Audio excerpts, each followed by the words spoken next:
What's up, everybody? Welcome to a brand new episode of Part of the Problem. I am Dave Smith. He is Robbie the Fire Bernstein. Good to be with you, people. Good to be with you, Rob. How are you today? I'm doing well. How are you, Mr. Smith? I'm good. You know what I started thinking about that's actually been putting me in a good mood is that we're going to Key West in a few weeks. Oh, yeah, I got to book that flight. I could use that vacation right now. Let's go. Oh, dude, it's this is... I don't know why it's not like the biggest club, but I loved that so much going down there last year. Just really, really fun when you live in New Jersey or in Rob's case, Connecticut, but same point in February to just go down to Key West for a few days and just relax. No, I haven't been drinking, smoking or anything. I'm going to make up for all that in Key West. It is I keep telling myself you're going to Key West in 2 weeks. Relax. Yeah. No, it's impossible to not drink in Key West. I'm pretty sure it's illegal. They might just shoot you on the street. You're not allowed to shoot. You. Yeah, you can't touch those roosters, but you could shoot a man who's not drinking in Key West. I think like you have to be within 2 feet of a cocktail at all times. Like you got to be able to grab one. Yes, and I didn't make it up, but I will go there every year. So yeah, looking forward to that. Just also because, just particularly because it's been, I mean, for those of you guys who aren't on the Northeast, it's been fucking frigid out here, man. It's like, I think, and it's supposed to be, it was like 10 degrees yesterday. It's like 10 degrees today. I think it's supposed to be in the negatives in the next couple days. Oh, really? So it's a real good time. Yeah, it's a real good time to dip down to Key West for a little bit. Yeah. Okay. So I wanted to, for today's show, I want to talk about something which is it's a bit of a broad theme. And then there's several different kind of examples of what it is I'm talking about, something I'm very concerned with. And because we've been saying for a while, Rob, right? Like there's just, the United States of America is in a very weird position right now. Very strange. And I try, you know, like they say, history doesn't repeat itself, but it often rhymes or something. And things are kind of cyclical. So when you try to understand these things, you try to like look for, you know, other moments in history that had some similarities, but it's very hard to find one because this is such a unique moment. And, you know, essentially like, as we talked about through kind of all of last year, it was one of the biggest themes of last year that like the government's propaganda apparatus has essentially been shattered. There is no more consensus on anything. And in fact, to the extent that there is a consensus, it's almost like ours, like the podcast scene's consensus, you know? Like I'm just saying, like, you know, when they used to say like the scientific consensus on COVID or something like that. Well, what's the consensus on COVID now? I guess it's kind of like, oh, the government fucked everything up. The media lied to everybody. That's kind of the consensus now, but there's no like real apparatus that the government has, which they always have. And particularly in modern nation states, like they've just always had this. And so there is this weird feeling, right? It kind of feels like, you remember in the old cartoons, Rob, when like a character would like run off a cliff, but then they make it a few more steps and then they have a moment where they pause and then they look down and then they fall. It feels like we're right about to look down, but like, we're like, look, I mean, Donald Trump, think about the last year, the year that was 2025 and how much like the pro-Israel arguments just got completely destroyed. You know, all the anti-war people were ascending and all the war hawks are just getting embarrassed. And then as a result of that, Donald Trump's going more hawkish than he's ever gone before. So there's this weird kind of like asymmetry or something, and that's not the right word. There's this weird dynamic where like in terms of the narrative war, our side is dominating. In terms of the policy, we're losing worse than ever. And one of the things that I've been concerned about, very concerned about, is like, okay, so what comes next? And, you know, the state, at the end of the day, the state is an instrument of force, and they use propaganda to convince you that their force is legitimate. But if they run out of propaganda, all they got left is force. You know what I mean? Like they came here to kick ass and chew bubblegum, and they're all out of bubblegum. So the state is all out of propaganda. And the only thing they have left is kicking ass. And it does just make you wonder what is going to come next. And this is something I've been concerned about. You know, another round of mass censorship on the internet, hate speech laws, as we've seen this administration move to support.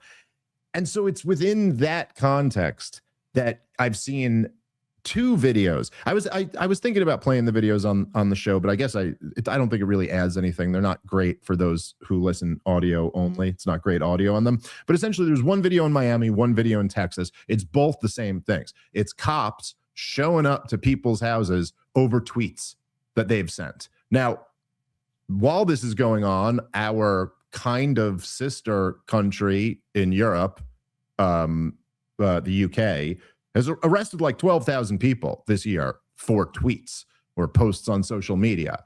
And of course, Rob, what's not shocking at all is what both of these tweets were over was criticizing Israel, of course.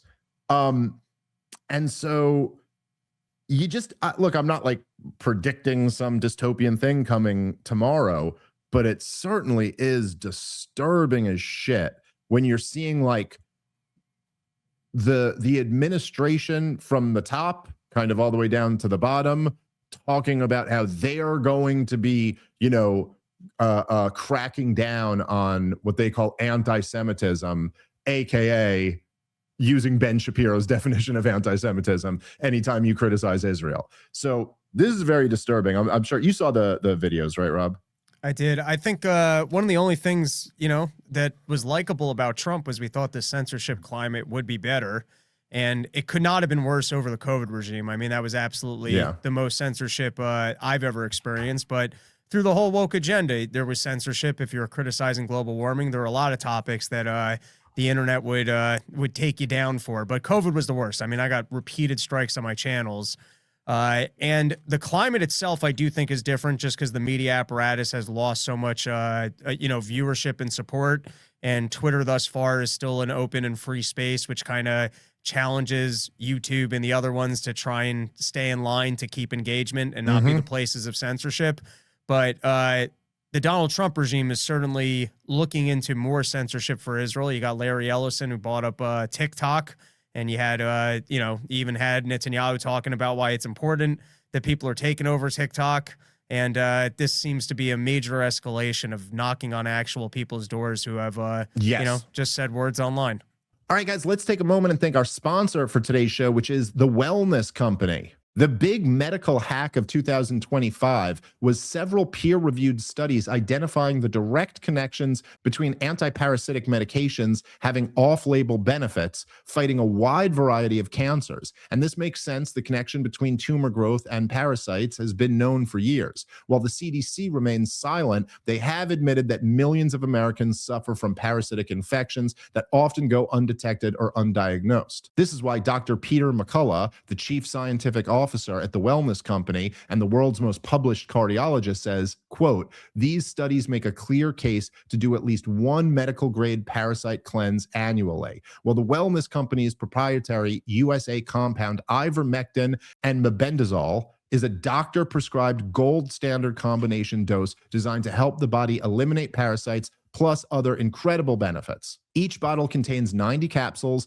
enough to complete 4 21-day cleanses. The high-strength formula can't be found at your local pharmacy, but the Wellness Company removes the red tape by making the process fully digital. You just fill out a quick intake form, a doctor reviews it, and your medical-grade parasite cleanse arrives in a week. It's time for a new year, new you reset on your health. And you can do that right now by going to twc.health/problem and use the promo code PROBLEM to save $60 off plus free shipping. That's twc.health/problem, promo code PROBLEM for $60 off and free shipping. All right, let's get back into the show. Well, it's also, the thing about like Ellison buying TikTok or them buying CBS News and putting Barry Weiss as the head of it. Those to me were always like, oh, like they actually think that's going to work, or that's not going to have an effect on anything. It's like, I mean, I guess TikTok, I'm a little out of touch. Like I've never used TikTok myself. You've never TikToked? I've never TikToked. TikTok tie real good. I have never TikToked, never one, not even one talk. But I know that it's huge and it was real big, like for Gen Z people fucking really love watching it. And so like, I'm not saying it doesn't mean anything to take that over. I do think that that was like a fertile ground for a lot of people to wake up to some of the lies that the war party has told us. But, you know, if there's other social media platforms, if they end up shutting that down, people just move over to the other site. So like, as long as there's as long as you got like you said there, right? Like as long as Twitter's a whole lot better about censoring people, YouTube's a whole lot better. We still got Rumble. You still get, like, as long as you have like at least a few big ones, it's fine. They'll go over that. And buying CBS News, it's like, oh, what a fucking joke, dude. You know, you're spending all this money for the name brand CBS, and it's a name that no one trusts or gives a shit about. It's the dumbest thing. Like, you might as well spend hundreds of millions of dollars buying shit soda or something. Like, what? No one wants it. But that's the thing. You know, it's like we talked about this a lot. They keep failing. They keep losing. Every goddamn one of these things, Rob, every time there's a war party event, whether there's the Jewish organization for this or the Zionist organization for that or the whatever, you know, whatever, anything where anyone from the American Enterprise Institute is speaking, or the, you know, whatever, they're all, the topic is always the same. They all get up there and go, hey, we are getting killed. You know, we've played the clips of that crazy lady who was Obama's speechwriter. There's just the other day at this one, we're going to play a clip from Pam Bondi talking at this event. What's her name? What was the former DNC? Oh. No, the former DNC chair, Wasserman Schultz, Debbie Wasserman Schultz. She's 10 out of 10. She just got up there. It's hurt that we're getting killed out here. There's a whole new generation who don't support Israel and they hate Jews and blah, blah, blah. It's like every single time they're talking about how they're getting killed. So you see things like, oh, CBS, this is going to fail. Barry Weiss. That was the most predictable thing ever. Also, by the way, they're so out of touch that Barry Weiss thought, you know who should be in front of the camera? Me. Oh, yes, let's get an unattractive liberal lesbian to, like, I don't know. It's just bizarre that she even thought I'd be the one who could carry this message. But her interview speaks from the middle of the country, Dave. Yeah, right. That's right. Jewish lesbians. That's what represents the middle of the country. It's literally like what she's trying to do, like an elitist fucking Jewish lesbian. It's just too ridiculous. But her Erica Kirk interview flopped. Like, nobody watched it. She does this, but no one cares. But so as they keep failing, that's the point I'm making. Then it's like, okay, well, what else do you have other than let's escalate and crack down? Because one of the big advantages that they have over us is that they have like the administration's ear. You know, we just don't. I mean, we got Tucker Carlson who still talks to the president, but I don't think he's convincing him. And like it's a different situation. And so you wonder, look, the writing's kind of on the walls. Do they have to crack down on this more in the future? But already, right, seeing cops show up to people's houses for posts that they made. And these aren't like, it's not like they're coming to my house or something, which would be like a little bit less alarming. I mean, more so for me, but less so for the country. But it's not like they're coming to someone's house who it's like, you're a huge, you got a big following on social media and you're saying this. They're just going to random people. Like a random guy just said a thing and now they're coming after them. Very disturbing. And substantially more disturbing than that were these comments made by the disgraced Attorney General, Pam Bondi. Let's go to that clip. Because this was from the same event that Miriam Adelson spoke at the other day. This was, I mean, I couldn't even believe she's saying this shit out loud. But here, let's play that clip. I want to tell you a story right here in Florida. You've probably heard of it. It's not a crime of great violence, but in my opinion, it's a crime of great significance. I give college presidents my personal cell phone, and I say, if you need anything, call me. My phone rang one day. I was sitting in the office, and it was the president of Florida State University. And he said, something just happened. Yeah, a young woman, a student, threw her phone, cursed, attacked a young student, a young man, male student, who was playing basketball because he was wearing an IDF shirt. She was a student, he was a student. I spent the next few hours on the phone. I called my U.S. attorney. I called the state attorney, called law enforcement. And I guess went through the system as it should. And she now is kicked out of Florida State University.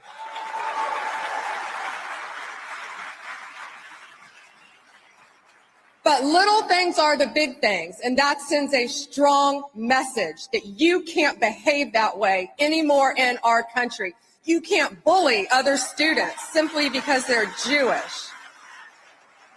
And you think they're better than they are. Okay. All right. So, I mean, Rob, first of all, in this story, like, look, I'm not defending throwing a phone at anybody or nothing like that, but let's just remember what we just heard here. Again, sorry, this show is supposed to be, from what I've been informed in like the Southern Poverty Law Center and Salon.com, all the hit pieces that have ever been written about me. Like, this is supposed to be a far right-wing show, right? Donald Trump's supposed to be a far right-wing guy. So like, it's almost like, what are we a bunch of leftist snowflakes now? Like, you are telling me the story here was a woman bullying a man physically who was playing basketball. So like, a guy in reasonably decent enough shape that he's playing a game of basketball, and was he bullied by a woman? Maybe she was crazy and spazzed out on him. I mean, she even opens, I don't know the details of the story. She opens by saying it's not a story of great violence. Essentially, she threw a phone. So like, okay, that's bad. The school can decide how they reprimand things like that. But for the fucking Attorney General of the United States of America, like, why are you even involved in this? And why are we all cheering? Like, is it so obvious that it's just like a good thing that this kid's life got all fucked up because she got kicked out of the school she was going to? And the one last thing I'll say, and then I mean, because there's more to say on this, but also, don't you like, look, again, not defending it, not defending anything. Anybody could put on whatever shirt they want to put on. If they want to put on a Adolf Hitler was great, or Joseph Stalin's the man, or a fucking IDF shirt, you can't fucking assault people over the goddamn shirt that they wear, because this is a goddamn free country, or at least it's supposed to be. But you can't say he's wearing an IDF shirt and then say she attacked him just for being Jewish. I'm just so sick of this goddamn conflation. Those are different things. Those are different fucking things. If she just attacked someone for being Jewish, why was it the one with the IDF shirt on and not the one without it? You know what I'm saying, Rob? Like, that is a different thing. You're wearing the t-shirt of a military that is committing a genocide. Sorry, that's not just for being Jewish. Now, if you told me that she threw her phone at Benjamin Leibowitz as he was leaving, his dental office, then okay, then you're attacking someone just for being Jewish, maybe. But no, Rob, that's a different thing. Like, in the same sense, right, that, and again, logical analogy, not an equation. You always have to preface this, by the way, Rob. I've found that 99% of people cannot tell the difference between that. I'm just saying the logic here, right? If somebody was wearing an Adolf Hitler shirt and you attacked them, you didn't attack them for being German, right? You get the logic of that? It's not the same thing. And if you to conflate those two things are just clearly intentionally dishonest. Those are different fucking things. It wasn't that you were just German. It's that you were specifically making a statement about how you support this group of German people with political power. And what is the beef with that? Oh, they used that power to kill a bunch of innocent people. Hey guys, let's take a moment and thank our sponsor for today's show. This one I am particularly thrilled to tell you about because it's a cause that's very near and dear to my heart. And that's the shirt that I'm wearing right now, the Scott Horton Academy. Guys, Scott Horton, who's been the most recurring guest on this podcast, simply because he is the most important foreign policy genius in the country. Guy's just absolutely incredible, written the best books about the war on terrorism and the war in Ukraine. Well, now he's launched his latest project, the Scott Horton Academy of Foreign Policy and Freedom. It's incredible, dude. If you really want to know your stuff, this is what you got to sign up for. This is going to make you an expert. Even if you've never been, you will be an expert by the end of this. If you want to know why I'm able to go win all these debates and understand what's going on in the world, it's because of guys like Scott Horton. And this is it. He takes you through with other experts in detail. You're going to get details, step by step, everything that Scott Horton knows about the world, and his smartest friends are all on there teaching you stuff too. Go check them out. Sign up at scotthortonacademy.com/problem and start learning all of this stuff. Seriously, you're going to love it. I just signed up. I'm learning a ton from it myself. It's really great. You're going to be blown away by this stuff also because it's just like the most fascinating history imaginable. You're going to be able to explain this to other people. You're going to have a better grasp of the knowledge yourself. You'll be able to go win debates in your personal life or in public if that's the type of thing that you're into. But go sign up and check it out right now. And of course, support the best anti-war voice in the country, Scott Horton, while you do it. scotthortonacademy.com/problem. All right, let's get back into the show. Anyway, any thoughts on this, Rob? I just love a lady getting up in front of a room of Jews and going, hey, if you guys keep tattletelling, this administration has your back. And then them applauding at the administration. I mean, talk about such a wild escalation. Really? I don't know the incident, but I guess a kid who's playing basketball had a phone thrown at him and he decides to go to the school administration. That kid's already tattletelling. Then the school administrator. Yeah, the school administrator couldn't handle that in-house and had to actually call up the Pam Bondi to deal with it. And then Pam Bondi actually took the time to call up lawyers and make sure that this was properly prosecuted. And then you cheer this on in a room full of Jews who go, yay, tattletelling. Yeah, I mean, like, dude, they lean into the stereotypes so hard. It's like, what, it is a weird thing. Like, what are you trying to create more of this? Is that your goal? I mean, again, dude, just think about the attorney general. I mean, just how pathetic this is. Believe it, there was a store and they wouldn't take coupons. They wouldn't take coupons at the store. I mean, you know what really? I did? I called up the SEC. Dude, and I don't give a shit, man. Like, you know, Dan Bongino can call us a black pillar all he wants to, and all you guys who want to defend Trump can try to make up whatever excuses you want to. But just like the only dignified thing you can do right now is just to fucking completely abandon this goddamn clown show administration. They're just so awful. It's such a humiliation of the whole country, of their base particularly. But the whole fucking country, like, honestly, dude, I don't even want to hear any more people who go like, oh, look, Dave's got Trump derangement syndrome or something like that. Like, dude, shut the fuck up. I was good on Russiagate before any of you even knew what the fuck it was. I was good on Russiagate before Donald Trump was good on Russiagate. This is, swear to God, true story, Rob. Me and you were on it before. If you remember, Rob, when they first came to Donald Trump, and Comey himself said this, and Trump, they both confirmed this, that his first thing was he bought it. And he went, take everything. He went, what? The Russians have infiltrated my campaign? Oh my God, take everything. Here's all of our books. Here's all of our notes. Here's everything. He didn't even realize they were trying to set him up. I was like, dude, save your soul and stop supporting Donald Trump right now. This is his attorney general. The chick who covered up the Epstein pedophile ring.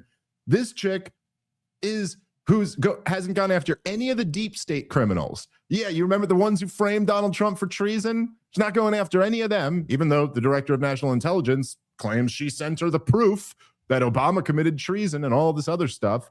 And don't give me that presidential immunity bullshit either, because fine, even if that were true, that only applies to Barack Obama, not to all of his men. It doesn't apply to Clapper or Comey or Brennan or Joe Biden when he was vice president or any of them. Anyway, so she goes after none of the deep state criminals, none of the people who stole the 2020 election, like they claim, none of that shit. But if there's one case of anti-Semitism on a college campus, she's all over it. She'll make sure. And by the way, Rob, what even is the implication of her story? That she called a state attorney general and they all got together, yada, yada, yada. She got kicked out of school. Like, why would the national or state attorney general getting on the phone help a school's ability? We called local law enforcement. What does any of that have to do with getting kicked out of a school? It's just like all of it. Like, but what are you saying? This is the thing that you will race to, though. A girl threw something at a boy. That's the story you've got here. It really, firstly, she comes off like a complete raging lunatic, and I'm surprised she hasn't lost her job.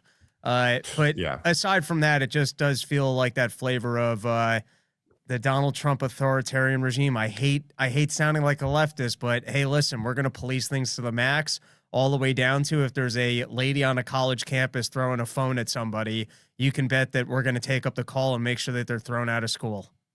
Yeah. I mean, you guys are zero tolerance. You're you're a cartoonish version of a social justice warrior. What is this shit? Yeah, somebody felt unsafe on a college campus. Get the government involved. Like, Jesus Christ. And I just can't even imagine, like, I mean, I don't know. I grew up in a different world, genuinely a very different world. I was raised in a very different manner than I raised my kids. Like, I was raised like, if I came back, which I did when I was 6 years old, came back to my mother and my stepfather and told them that like a kid just punched me, and they kicked me out of the house.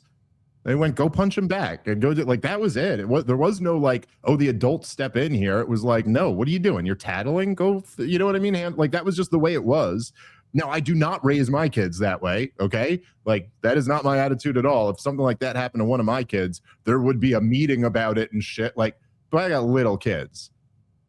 If my son was 20 and he told me he was playing basketball and a girl threw something at him, the idea that I'd say, take this to the chancellor. So, like, what? No. It's just too weird to me. It's too, like, anyway, the idea that you'd go take it to the attorney general is just like insane. And also, I don't think I don't know if I'd want that girl kicked out of school. Maybe like someone should talk to her, maybe some type of punishment, but that would seem a little excessive to me.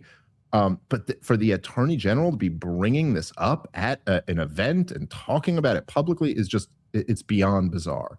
And look, I mean, again, Rob, like you kind of made one of the points.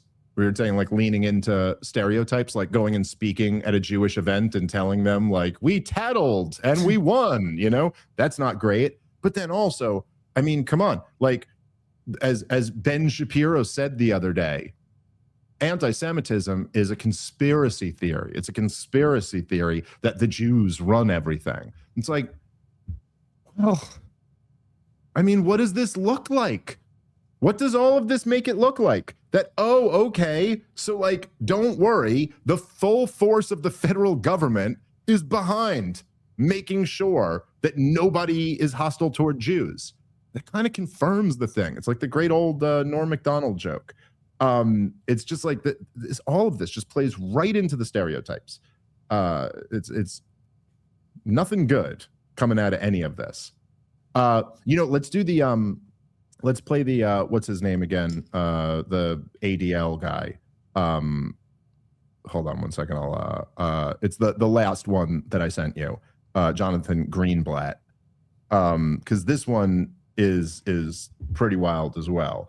This is the head of the ADL giving his take on a similar dynamic. So number one, we measure and track. Number two, we monitor and disrupt. We have a whole apparatus. I have 40 analysts working full time, 7 days a week, 24 hours a day, monitoring extremists. We monitor them online, social media, messaging apps, video games, cryptocurrency, podcasts, short form video, Wikipedia, LLMs. We monitor these people and we share the intelligence with the FBI. You saw last month, you heard about the thing that happened at Wilshire Boulevard Temple. Our analysts investigated what happened. They said they were Koreatown for Palestine, this group of people. They weren't. We were able to ascertain they were from a group called the Turtle Island Liberation Front. Turtle Island is how like left-wing activists refer to the United States. They don't call it America, they call it Turtle Island, like the Iranians call it the Zionist entity, or they only call it by its name. The Turtle Island Liberation Front, we gave them a whole dossier. What is Turtle Island Liberation Front? What are their ideas, their goals? Who are they? We identified the people who were in the synagogue. This was on Wednesday, December the 10th. On Monday, December the 15th, this is going to ring a bell. Kash Patel announced they cracked a terror ring where they arrested 4 people who were planning New Year's Eve bombings. Turtle Island Liberation Front. At least one of the people I know for certain was in the building at Wilshire Boulevard Temple, vandalizing it and disrupting the event. So we're monitoring left-wing radicals like the DSA and the anti-war crazies and the pro-Palestine crazies. We're monitoring right-wing extremists like white supremacists, armed militia groups. We're monitoring political Islamists and Christian nationalists, all of them. And then we train. We're the largest trainer of law enforcement in America, extremism and hate. We train 20,000 officers every year. There you go. And of course, Rob, they'll start with like using one example of like an actual crime and then going, but we monitor everyone, the anti-war crazies, the white nationalists, which again, that just encompasses everybody who's critical of Israel. And again, all I'm saying here is that you gotta, in this game, you gotta listen to what they tell you. And what they're all saying at every one of their conferences, all of these things, the topic is always, we're getting killed out here. It's Charlie Kirk's letter to Benjamin Netanyahu. We're getting killed out here. What are we going to do? And what they're telling you they're going to do is fucking turn to the government and get the government to start cracking down on these people. And it does, it makes you wonder where all of it's going. I think there was a second clip here where he talks about having to, I mean, here he's talking about talking to Kash Patel, but I thought there was a clip where he talks about monitoring stuff and having direct communication with the FBI. Yeah, Just the idea that like a Jewish group is telling you that we're monitoring everything on the internet. And listen, we don't control anything, but we do have direct communication with the FBI, and the FBI will instantly look into whatever we tell them we have flagged in our monitoring. I don't know, kind of sounds like you got some premium access there. And like maybe you are some running things behind the scenes. Why does an advocacy group have direct communication with the FBI that they'll take their leads and look into things? The Turtle, whatever, Bay Island, I don't know. Maybe that story's true and proof of the fact that sometimes they do good work, but it seems odd to me that you guys are openly stating, hey, we're monitoring everything on the internet, and if we detect something we think is anti-Semitic, which, by the way, is our definition of anti-Semitism, which includes criticizing Israel, the FBI will not just hang up the phones on us. Yeah, it's a very creepy thing to say. Again, plays into all the stereotypes. And also, right, I mean, look, the ADL has demonstrated over and over again. It's like the Southern Poverty Law Center or something like that. They're so loose with the terms. You know, like these are people who would say, like, it doesn't matter that Tucker Carlson says 100 times every episode that he has nothing against Jewish people at all. They still consider him to be an anti-Semite. It's like, it doesn't matter. He won the Year of the Award. Didn't he get the Anti-Semite of the Year award? Oh, did he? I didn't remember who ended up winning it. I just remember us covering that they were dumb enough to put Miss Rachel on it, which is just still so funny. Just so goddamn, these people are just, they've lost their minds. But yeah, I mean, this is what they're telling you. And look, again, I'm not saying I know how this is gonna, how this is possibly gonna play out. I can't imagine they actually think they can crack down on all of this. It's just the toothpaste's out of the tube. There's nothing you're gonna do here. But that doesn't mean they think that, and that doesn't mean they won't try. So we will see. All right, guys, let's take a moment to thank our sponsor for today's show, which is Crowd Health, a great company, longtime sponsor of this show. I've been telling you about these guys for years, and now they have their Black Swan membership, which is amazing. It's the healthcare alternative for those people who want autonomy over their care, their costs, and their lifestyle. For just $95 a month, you get a team of expert bill negotiators, access to low-cost prescriptions and lab testing, and a curated database of high-quality, low-cost doctors vetted by Crowd Health. No insurance middleman, no networks dictating what doctors you can and can't see, just you in the driver's seat. And if a major black swan event hits, you cover the first 15,000 and the crowd steps up to help fund the rest. It's like the freedom we used to have before Obamacare turned healthcare into a bureaucratic nightmare. So kick off 2026 on your terms. And if you use the promo code POTP when you go to joincrowdhealth.com, you'll get your first 3 months for just $80. That's right. Ring in the new year with healthcare that puts you first. Crowd Health is not insurance. Opt out. Take your power back. This is how we win. Visit joincrowdhealth.com and use the promo code POTP today. All right, let's get back into the show. All right. What should we we got a bunch of good stuff here. Let's do the Sam Harris one because it is kind of on this same topic. The Michelle or Miriam Adelson moment before Pam Bondi definitely deserves a mention. Oh yeah, did we have that? Was that sent over? I'm not sure I sent that clip, but sure, if you want to just talk about it for a second. Yeah, what was it that caught your eye that she said? I mean, just the entire incident of, all right, listen, Jewish people, we don't run anything. There's no favorable treatment. This is all anti-Semitism. And then in a room full of Jewish people, well, I can still just set it up. They're asking, so what are you guys able to do to court influence? I know you're giving them a lot of money, but what are your other maneuvers for courting influence? Yeah, here, let's play the clip. Talk about something just not to put on tape. We have many sessions here about how important it is to get involved, to build a relationship with politicians, and to have access.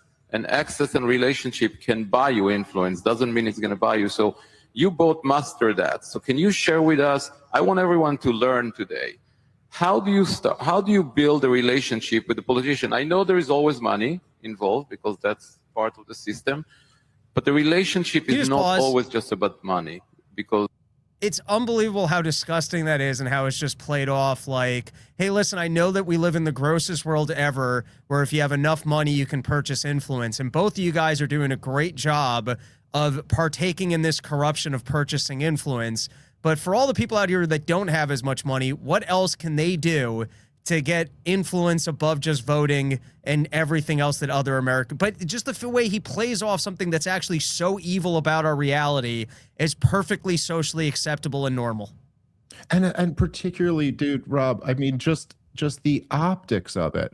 I mean, you're sitting here in a thick Israeli accent talking at the Israeli America Alliance, whatever this thing is called, talking about how to buy off our government. Like, it's just like, if you were doing this, which obviously they are, you would just think you would at least have the decency to not talk about it out loud. You know, like, what the fuck are you talking about? You're supposed to read about this in a conspiracy book, that behind some closed door rumors were stated that Israeli people were talking about how much money do they have to spend to court influence. Yes. Not in front of television cameras in a room of people clapping. Yeah, this is the thing that Nick Fuentes is supposed to say. And then other people go, that's a racist conspiracy theory. You're not supposed to hear it from their mouths at an event that they decided to televise or record or whatever. It's crazy. Here, let's keep playing. To have the access and to have the relationship to create an influence, you need not just the money. So we have 4,000 people here. I want them to hear from the best, you and Miri, about how do you do that? Well, Miri and Sheldon Yizichro Baruch have been much more generous than me, so why don't you turn around and ask her that? I'm going to ask her, but you both made a lot of connection and made a big influence. Now what I gave is this. This is what they gave is this. But you But still, it's the same principle. I understand what you're asking.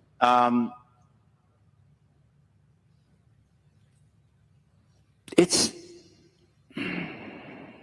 guy's I want to be Frankenstein and cautious Dracula how in one I. person. It's a system that we did not create.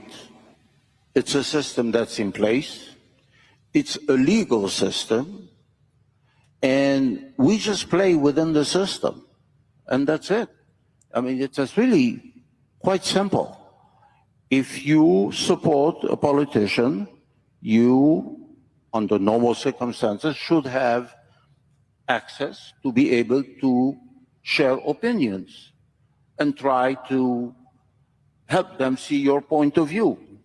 That's what access grants you. And the contribution and the financial support grants you the access. So, I mean, those that give more have more access, and those that give less have less access. It's a simple math, trust me. get it. Now you got to find the other clip with when Adelson responds to this, but I'll let you take this one on first. Well, I mean, look, what can you say? I mean, look, he's not entirely wrong. I mean, that was essentially the conclusion of Mearsheimer and Waltz's book, The Israel Lobby, right? Is that, look, this is the game, and they're just playing it better than anybody else. So, I mean, okay, fair enough, but the game is fucking disgusting, man. And, like, it's a total outrage. Even just as you say it out loud, you're like, what? Yeah, so we get to buy off access, and we give them money, and then we get the policies we want. Good luck competing with that. Guy who's a plumber, Miriam Adelson can give him a few $100 million. What can you give him? All right. So, you know how the economy sucks for you, plumber? Well, we're going to have to take a little bit more of your money and give it to Israel, because people with money get access. What's crazy is these people aren't even really giving, because they get a lot back. In this case, I mean, how much money has the U.S. spent on military support to Israel this year? Or like in the case of the big banks are also very good at this game. But then how much money do they get in bailouts? So it's not like these people are just giving money to politicians. They're making a very expensive but profitable investment and basically being able to rob the federal purse. Oh, there is no better ROI in the world than buying a politician. It's just not. You could buy a politician for a few crummy $1 million, and you could get billions from the right bill getting passed. So no question about that. But again, it is. Look, it's part of this is just the nature of human beings, right? Like if we talk about this stuff a lot as it applies to U.S. foreign policy, right? Like there is. So if let's just say, like, the deep state, as we all know, right, Rob, the deep state did steal the election. Now maybe not in the way that Trump says, but they absolutely put their finger on the scale to interfere in the election in Joe Biden's favor. And it was a very close election. It took weeks to figure out who won that thing. And the deep state came out and just made up a whole fucking propaganda story to bury the Hunter Biden laptop story and claim it was Russian disinformation and all this. And okay, so we know that. But like, if the Chinese had come in and done it, we would feel a little different about that. Like you'd be much more likely to be ready to pick up a gun and go do something if like a foreigner had, because it's just a little bit different. It's a little bit different when you're, and so in the same sense with Iran, when they were furious when they overthrew the Shah, that America had installed the Shah. It's a little bit different. People can take a domestic despotism more than they can over like a foreign domination. And just like, so in other words, if this was, the farmers union trying to buy off the government so that they can get more subsidies or something like that, it's just not quite as appalling as like a foreign country buying off favor from our government on behalf of theirs. There's just something about that that's just so outrageous. It's like you're essentially, yes, you're saying that you're playing within the very corrupt, disgusting rules that we have, but in effect, you're a foreign spy. That's essentially what you're telling us. Like, I'm a foreign spy who's here to influence your government. What else can you say? Yeah, that's just how they are. Did we find the other Miriam Adelson clip or no, Natalie? It's all good if not. No worries. If not, basically they ask her what she uses other than money, and she pleads the fifth. In terms of influence, they ask her what other tools she has for influence, and she goes, "I feel like I shouldn't answer that, but money works." That's the short of it. It's because we have Jeffrey Epstein gets them to rape children, and then yeah, she wasn't going to say that part out loud. Yeah, pretty damn disturbing. All of it, pretty damn disturbing. Did you see? It is kind of on topic, a little bit different than the topic, but it's hard not to talk about these things. But I want to play the Sam Harris clip because, dude, I don't know. Sam Harris just fascinates me. He fascinated me before he started particularly talking shit about me last year or whenever that was.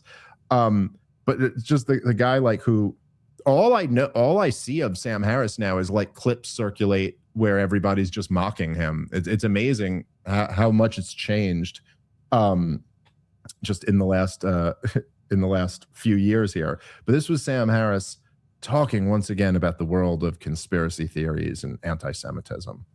There are several anti-Semitic conspiracies theories operative now, but I think the most influential one on the right is the Jewish hand in immigration and all of its attendant woes.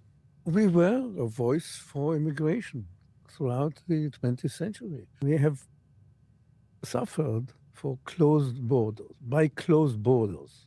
That's clearly, okay? So we were if you want, the arrowhead. Last week, Hayes organized a letter signed by over 1,200 rabbis. Can you imagine getting 1,200 rabbis to agree on one thing?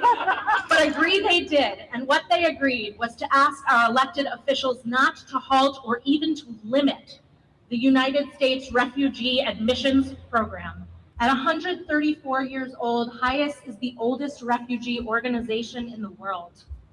We rescue, resettle, and aid refugees of all ethnic and religious backgrounds through 10 offices around the world and is one of 9 volunteer agencies resettling refugees in the US and the only Jewish organization amongst them.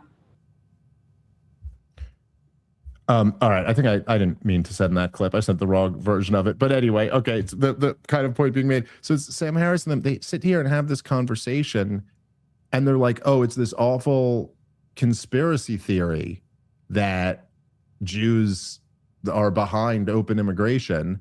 And then essentially they just go on to explain that, like, yeah, Jews supported open immigration because we benefited from it in the past.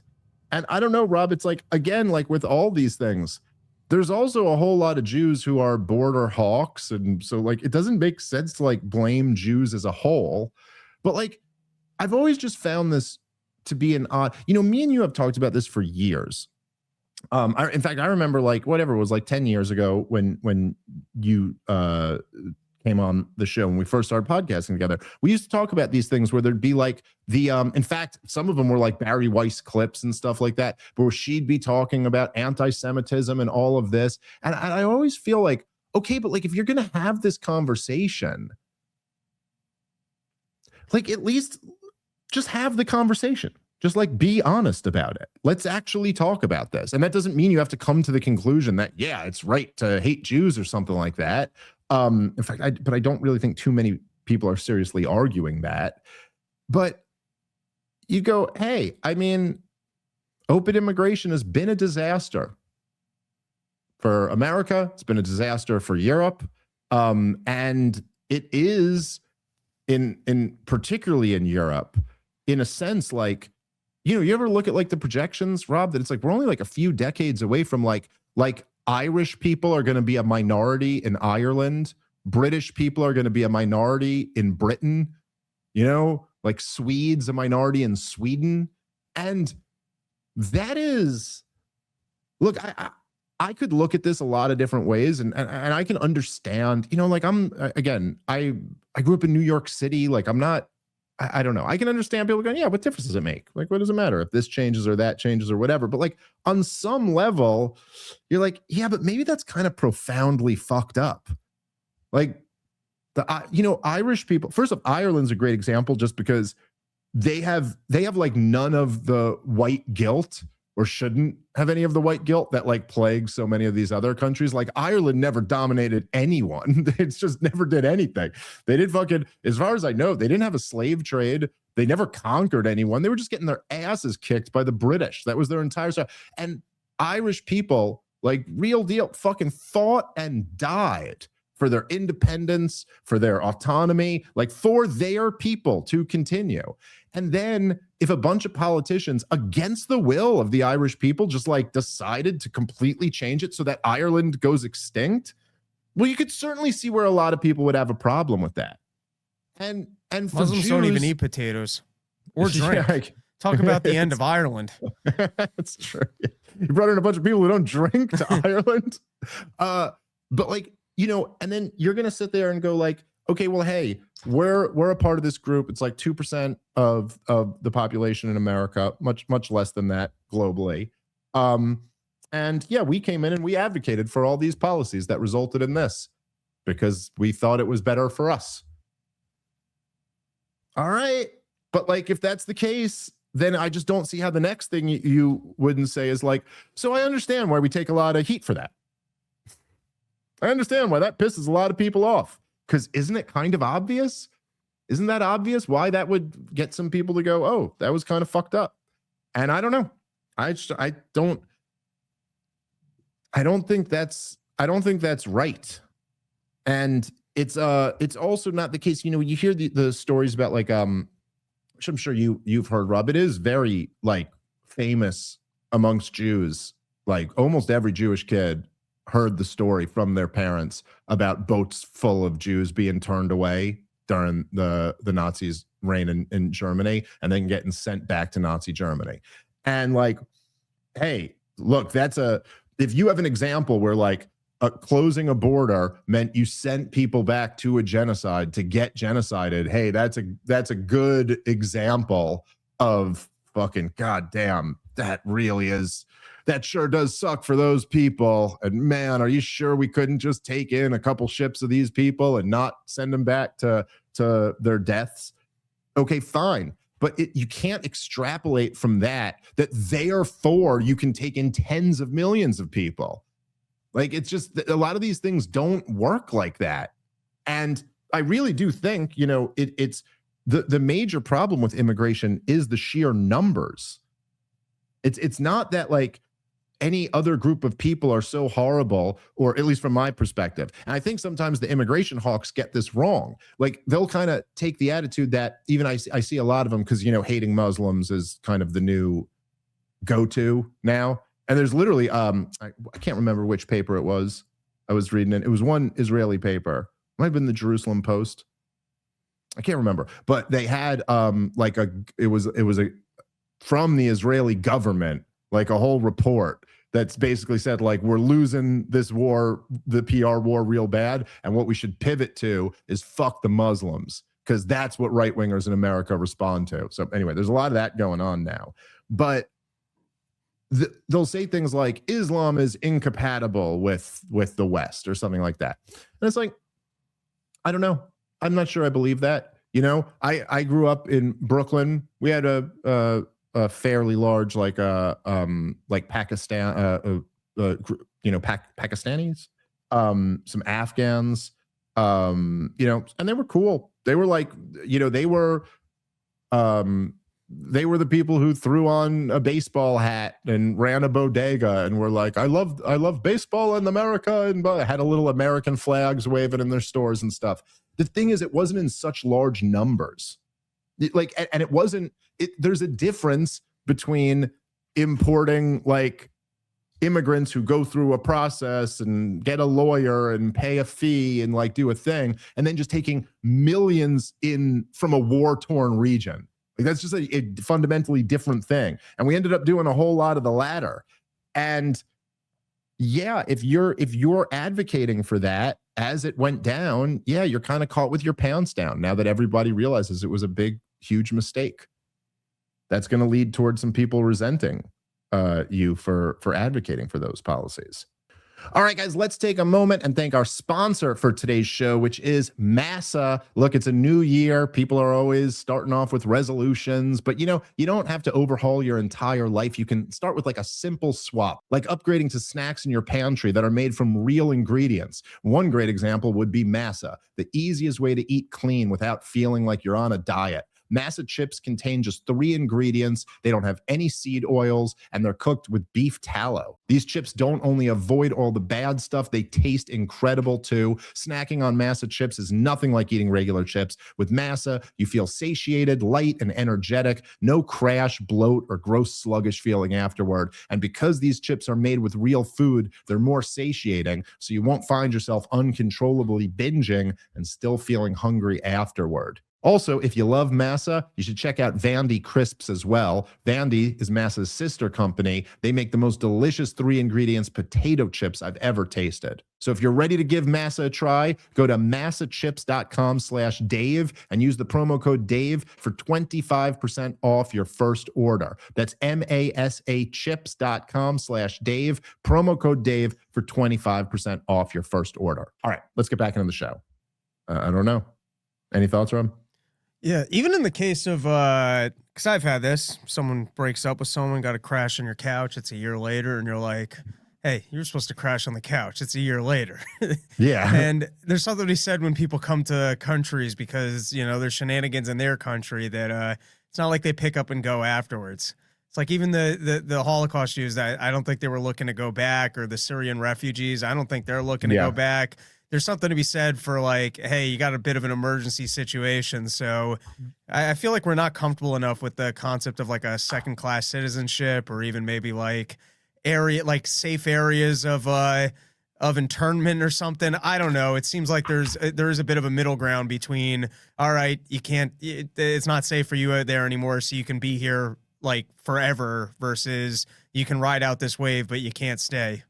Yeah, no, that's a very good point. That's a very good point. It doesn't have to be the extreme of either. I also just think, I think that generally speaking, right, this is broad brush here, but generally speaking, I think the left wingers in general, cartoonishly make everything environmental. But there's also a tendency on the right, particularly on the far right, to make everything genetic. And I think this is maybe like the most centrist view I have, but the truth is, like, you're always getting it wrong if you say it's all nurture or you say it's all nature. And because it's always both. It's always a mix of both. And actually nurture is very, very important. Your environment matters a lot.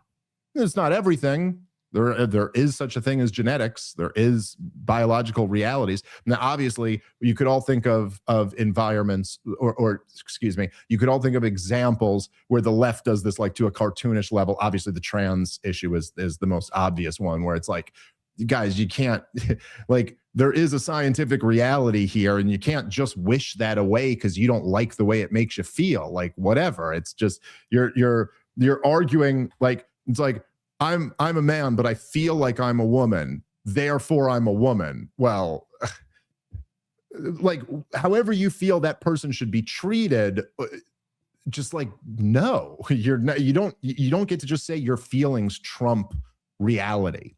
And of course, people on the left, if you were to ask why it is that there's such a higher crime rate in the Black community than the white community, or if you were to ask why Africa is so poor and Europe is so rich, immediately they have to go to environmental factors. Like that just has to be the answer. The answer, it's oppression, imperialism, something was done to that. There's no way this group could be here and this group could be here in any field for any reason other than environment, which is silly.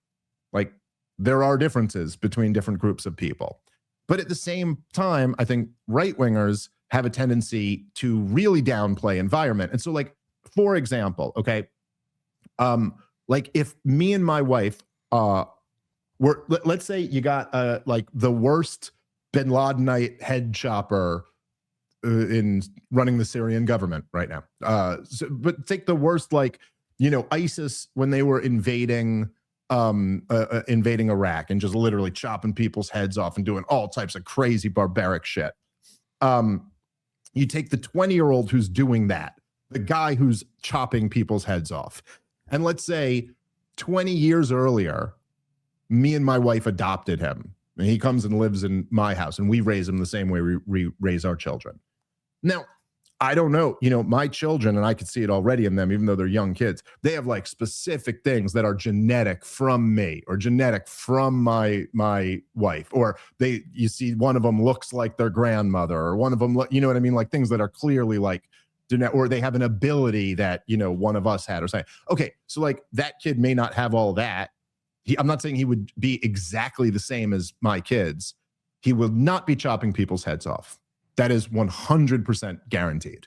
Like he would be a functioning member of society because we would love him and raise him right. And like environment does actually mean a lot. So like, in other words, if you take the one member of ISIS as a newborn 1-day-old baby and you give him a loving, nice environment, he's not going to turn into a member of ISIS. But if you bring all of ISIS over here and then ISIS just raises their kids, you just get ISIS over here. You get my point?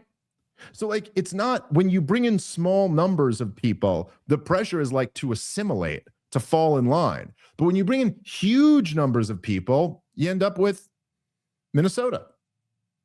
They don't come over and assimilate. They come over and they do their own Somali thing here with our government. You know what I mean? And so like, this really is the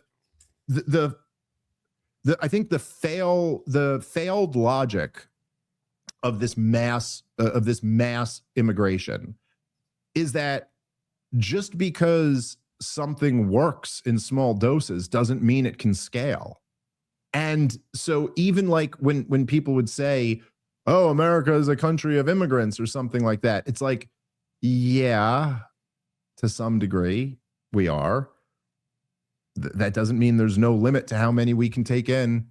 That doesn't mean that, like, you know, like it's not deduced. It's almost like, and this is why I did that debate last year at the Soho Forum, because I just think this is an important topic for libertarians particularly to get good on, is that even if you want to say something, right, like in theory, if you were going to go like make the economic argument that freedom of movement, you know, goods and labor all being able to cross borders is more economical or something like that. It's like, okay, but where, like, how about this? Is there any theory other than like retarded leftism, egalitarian, everything is environmental down to even your gender or your species or whatever, how far you want to take the logic, aside from that retarded way of looking at the world?